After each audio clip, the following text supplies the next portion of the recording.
Hello, I'm Dr. Lisa Belisle, and you are listening to or watching Radio Maine. Today I have with me in the studio Melissa Coulombe, who is the owner of the Camden Talent Group. Thanks for coming in today. Pleasure to be here. Thank you very much. I'm interested in the work that you do because I don't think I've ever interviewed anyone who has this particular company. Yeah, it's unique, and my path to get there was interesting. By trade, I'm a lawyer, and when I was practicing, my kids were very young, and I was finding it difficult to have a balance of spending time with my family and making those memories, but also practicing. So went off and did a couple of other things to have some better balance to my life, but nothing that was really, kind of speaking to my soul or making me excited. So fast forward, and I was able to find this position working with somebody else as a legal recruiter. And so combining my legal knowledge with my sales experience, and then towards the end of COVID, started my own firm, which is the Camden Talent Group that I've had for 2 years now. Well, most people weren't starting businesses during COVID, so that's an interesting decision that you made. True. I always knew I wanted to do it. And the way things kind of worked out in terms of how we were working, with that previous business at the time, and then with different opportunities in the market at that time, the timing was right. That was the right time to do it. So I took advantage of that and made a bold decision to do it, and I'm really happy I did. So what particular talent are you looking for, and to whom are you bringing this talent? So I focus on high-profile partner placements, so lawyers, primarily in Boston and Washington, D.C., and I do have a couple of employees that are focusing on some different markets, bigger cities such as Boston and DC, and see if partners are unhappy with their current employment and if they want to look around to make a move to another law firm. Did you have connections in Boston and DC that caused you to feel like these were the markets you wanted to focus on? I think I'm comfortable there because I'm familiar with those markets, as opposed to, say, like San Francisco or Houston or something like that. But once you know a market, they're all, relatively similar. So it's easy to be able to go out to other cities and do the same kind of work now that I'm established in a couple of larger ones and have had some good trajectory and groundwork. Tell me about your sales experience. So it started with a Lewiston-based company called Geiger, and it was promotional products. And I was able to, kind of see what it feels like to have all of the opportunity to find these great customers and clients, and the sky could be the limit with what you could sell and make, and that was really exciting for me, so that always kind of stayed with me. When I think about these two areas, sales and law, neither one of those is easy. Mm-hmm. Both of them require that you actually have some fortitude, some willingness to be rejected, some interest in I guess engaging in some amount of conflict at times, I would think. So it's interesting to me that you sort of enjoy both of those and want to bring them together. So I'm the oldest of 6 kids. So that, could speak something of who, my personality, who I am. Definitely type A, but also very goal-driven, persistent, and determined. So I think that those qualities put together have helped me to be successful. I'm the oldest of 10, okay. And so I can relate to what you're saying. Yes. And I think you're probably right that there is also maybe even a little bit of an expectation that as the first one, you're going to be a role model, and your parents haven't made all their mistakes yet, so they're going to start them out on you. Not that they made any mistakes with you. And I think my parents have said that they probably didn't make mistakes with me, but that was their opportunity as the first one.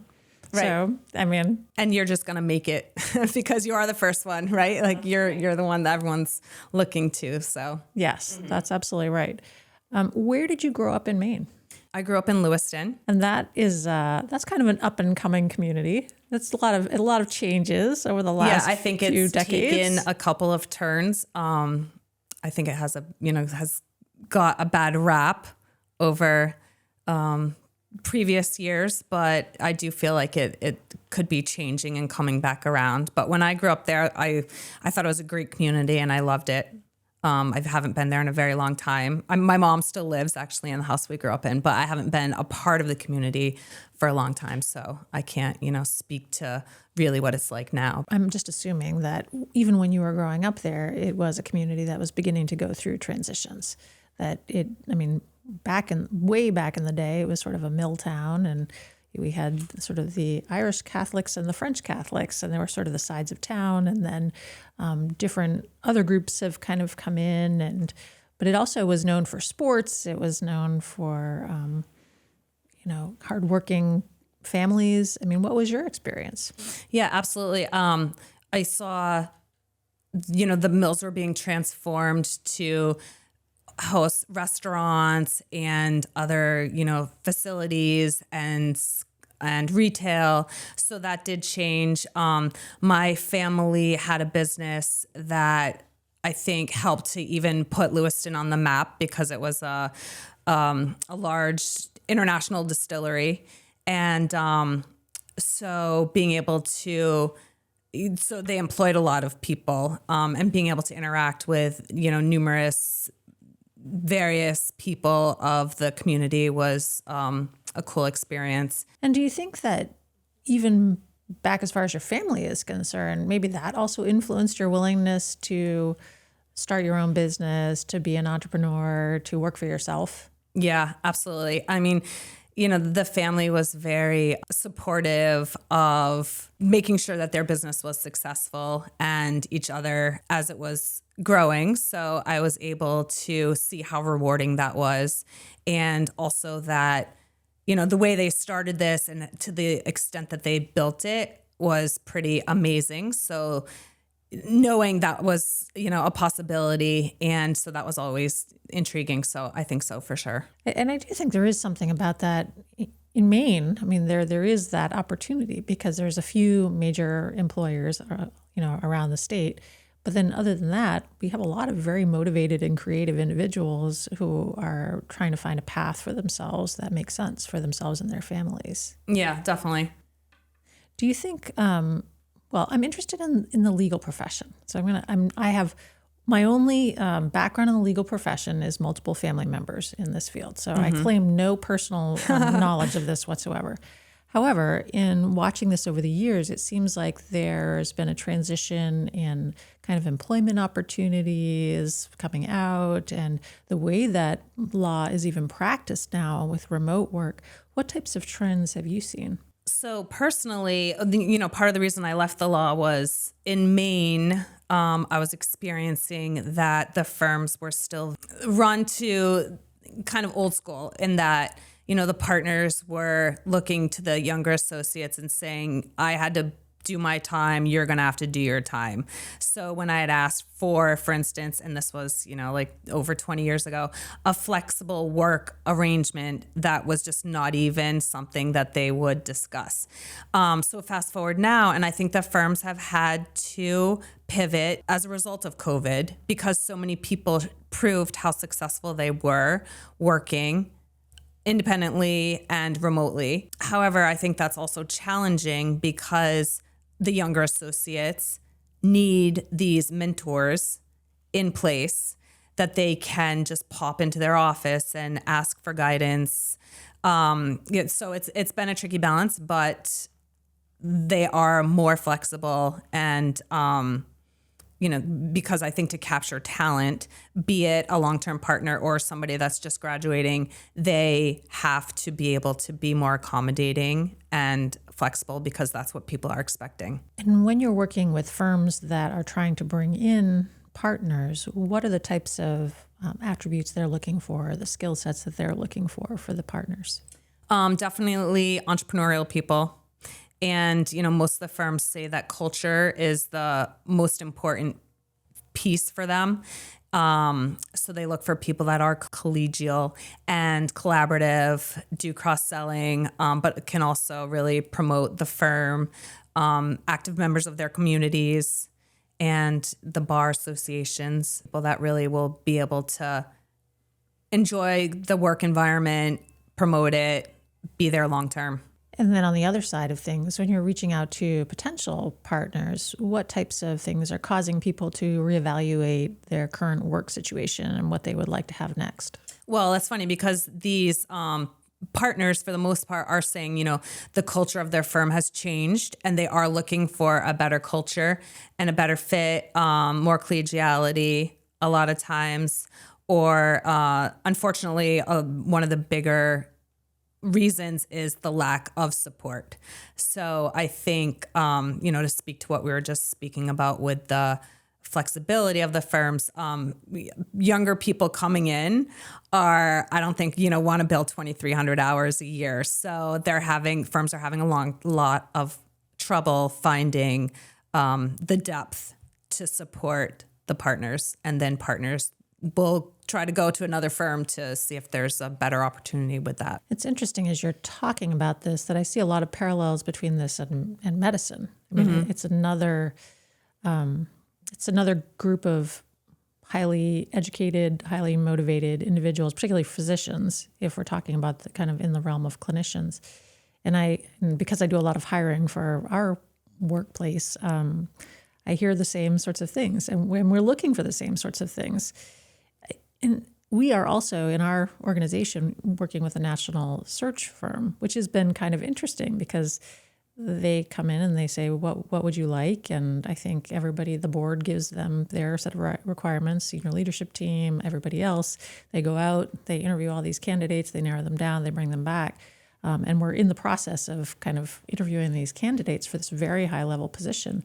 And it's fascinating to see how well they've been able to carry through what we need and to see what the actual fit is.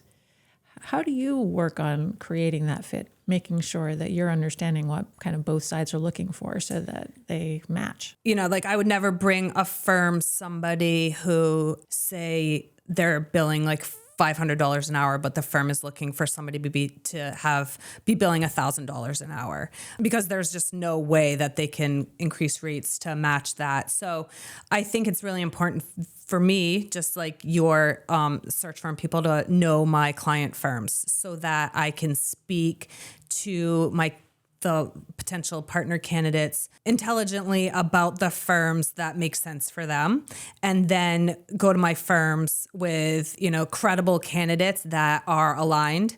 Because if I just start throwing things against the wall, then I'm not going to have a good reputation and people aren't going to want to work with me.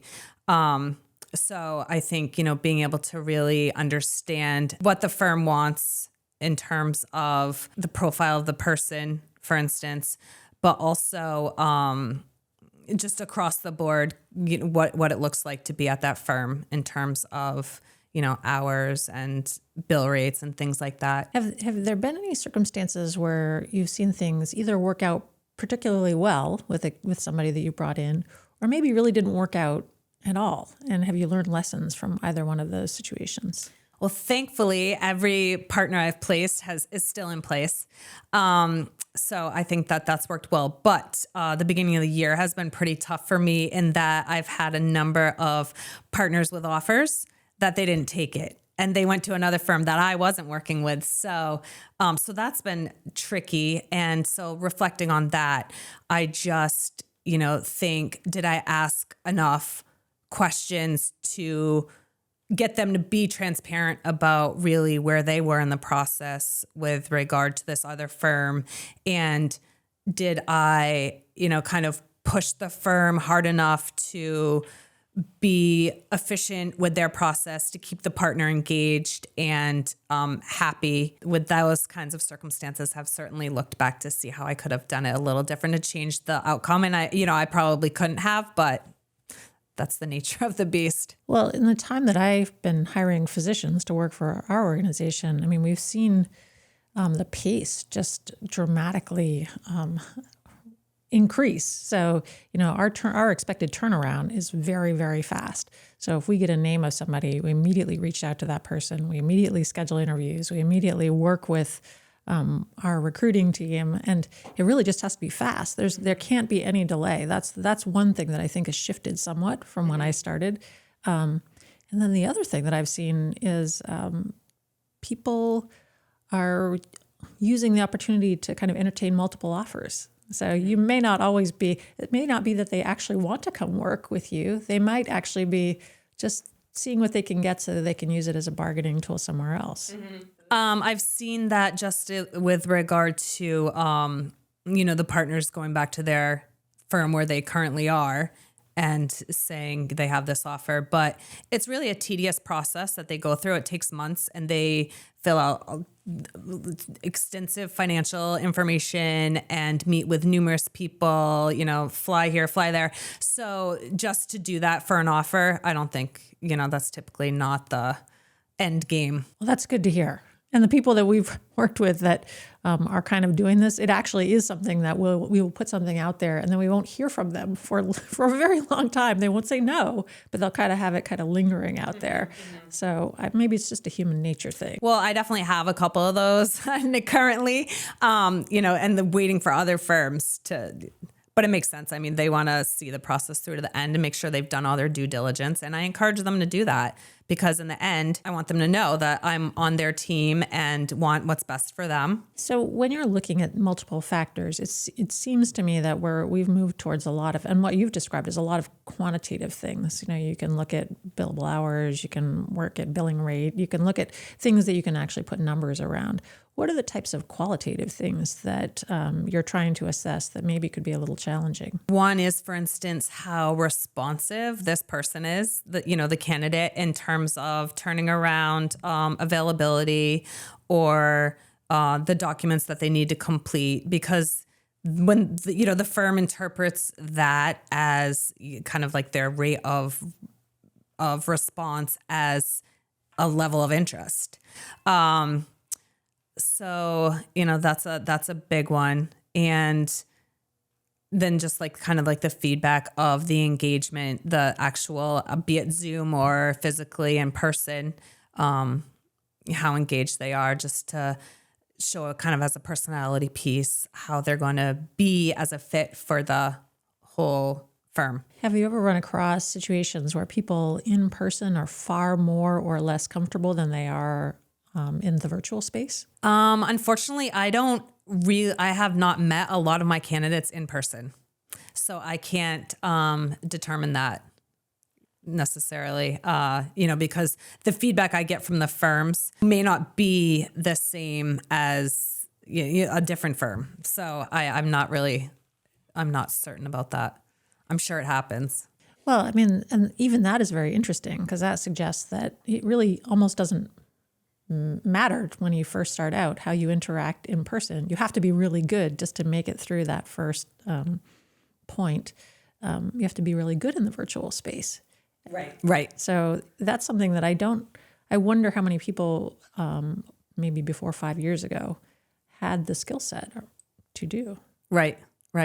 And also the setup to do it, Yeah, that's also interesting, because I know when my son was applying for residencies in emergency medicine, he just had his little medical school apartment. He had to create a little blank wall and move his bookcase over and at least have a nice shirt and tie. And that for him, I mean, this is just a medical student who had, not a lot of means. So he had to get very creative, because he wasn't the only medical student, interviewing in the last few years during COVID where that was the case. Right. Well, thankfully he's part of a creative family, right? So that's right. He had tools. That's right. That's absolutely true. Yes. So I hope you won't mind that I'm going to kind of out you a little bit, and that you bought one of our artists, Carlos Gamos de Francisco. Oh, I just did the other day. Yes. I hope it's okay that I'm saying that, because I am fascinated by that. I love his work, and also it's incredibly unique.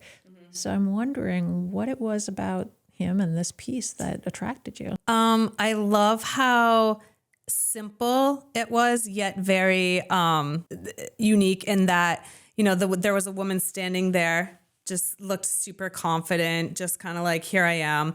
And didn't even have to show her face because she had this really bright, florally, almost like a hat on. And she was so confident to be able to exude who she was without even showing her eyes. So I loved that there wasn't a lot of necessarily like color or things going on there, because my normal pieces that I tend to gravitate to are landscapes. And I have this beautiful piece that I bought in Bar Harbor, and it's kind of like the idyllic Bar Harbor coastline, so this was very different. And Emma was showing me a few things, and then she was like, how about this? And I was like, oh my gosh. So why do you think that, given that you sounds like you have some more traditional pieces with landscapes and main scenes, perhaps, why do you think that this caught your eye? Well, I was looking for a specific space in my house, a little more, understated with the colors. So it sounds like it was a good fit for what you needed at that time. Yes. Yes. But also interesting that you're choosing this figure that is a confident woman. Yeah. And my daughter, so I have twins that are 21, and my daughter is very, very much like me. Like she gets up, she's 21. Okay. I don't know very many 21-year-olds that do this, and goes to the gym every day at 5:30. And she's very, determined to get good grades and be on Dean's List and like just have everything buttoned up and done. And so she lives with me while she's finishing school. And so, and she saw the piece, she was like, oh my gosh, this is great. And so I think, it just spoke for both of us. I have two daughters in their 20s, and one of them also really loves the Carlos pieces. And it's very interesting because I do think there is a little bit of a mother-daughter thing, a mother-daughter pull to that. But I also love that with his pieces, he does have this sort of fanciful thing that he does with birds and nature and flowers, and so you can kind of have both at once. Yeah, definitely. What would you like to see your firm and your life look like, say, in 5 years? Where do you hope to be? Well, I hope to continue to build my team. Started doing that this year. I don't know, probably ideally take my foot off the gas, but my personality, I don't think will let me do that. So because I think, even as building my team, the more success I have, the more success I'm going to want to have. So, wow, I haven't even thought about where in 5 years. Well, I'm thinking because my youngest is 22. So for me, the next phase of my life looks really different than the last 20-something years have looked like. So I didn't know if this is something that you've been pondering at all. I am really grateful that I had the opportunity to start this business, because I feel like I was always just kind of, going up and down, chugging along, trying to find a good space that gave me the financial freedom to do what I wanted to do and the flexibility. And now I feel like I'm there. So if I can just kind of like ride in that even space for a while, I'll be so happy. Yeah, that seems reasonable. Yeah. Why did you call it the Camden Talent Group, given that you don't live in Camden? Love Maine, specifically love Camden. That's it. I think the Falmouth Talent Group or Lewiston Talent Group, which would not sound as good. So it rolls off the tongue. It does. Sounds like it was meant to happen. Yeah. Well, Melissa, I really appreciate your taking time out of your very busy schedule to come and talk with me about this. And maybe somebody who's watching, who's an art lover, will be interested in either investigating the Camden Talent Group, or maybe they can investigate one of our Carlos pieces at the Portland Art Gallery. But don't get the two little ones that are still there, because I might. Don't get the two little ones that are still there that are Carlos's, because Melissa has her eye on them. But I've really enjoyed my conversation with you today. And Thank you so much. Yeah, I do too. And I think it's, for me in particular, I love thinking about how you're harnessing your creativity to do something that I really didn't know very much about, but you're doing it right here in Maine. Yeah, it's really amazing actually to hear about all of these little unique businesses that people have and are running, and so that they can stay here and take advantage of everything that Maine has to offer. Yes, I agree. I'm Dr. Lisa Belisle, and you have been listening to or watching Radio Maine. Today, my guest is Melissa Coulombe, who is the owner and founder of the Camden Talent Group. I encourage you to reach out to Melissa if you happen to be a partner looking for a new gig somewhere in the Washington or Boston Or Portland. or any place really, to see if this is a good fit for you. And also maybe go to the Portland Art Gallery website and look into one of our Carlos Gamez de Francisco pieces, but not the two little ones, because those are apparently on hold. Thank you so much for being with us today. Thank you.